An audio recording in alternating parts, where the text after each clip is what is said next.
এদেশে তথ্য পাকিস্তানে পাচার শুধু যতীন মালহোত্রা নয়, এই তালিকাটা আরো লম্বা।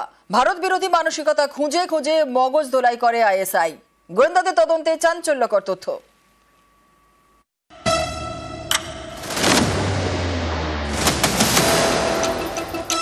এদেশে বসে পাকিস্তানি তথ্য পাচার, পাক গুপ্তচর অভিযোগে একের পর এক গ্রেফতার। তদন্তে উঠে আসছে ধৃতদের সঙ্গে পাক গুপ্তচর সংস্থা আইএসআই এর যোগ।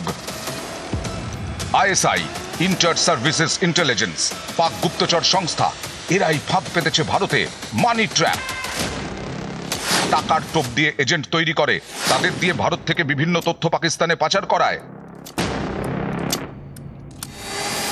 আইএসআই এর টার্গেটে ইনফ্লুয়েন্সাররা। ফাঁদ পাতার আগে নানাভাবে নজরদারি চালায় আইএসআই। রেস্তোরাঁ, ক্যাফেতে গোপন ক্যামেরা বসিয়ে চলে নজরদারি। সোশ্যাল মিডিয়া পোস্ট ফলো করে পাক এজেন্টরা। ভারত বিরোধী মানসিকতা পেলেই লুফে নেয়। ফ্রি ওয়াইফাই জোনে লগ ইন করা ডিভাইস হ্যাক করে তথ্য আদায় করে।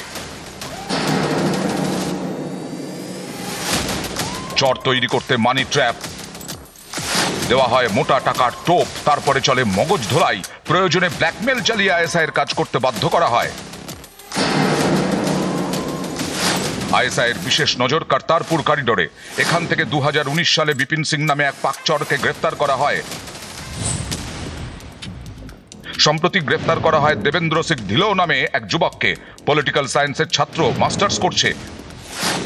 দেবেন্দ্রকে জেরা করে পুলিশ জানতে পেরেছে এই কর্তারপুর করিডোর হয়েই সে পাকিস্তানে গিয়েছিল।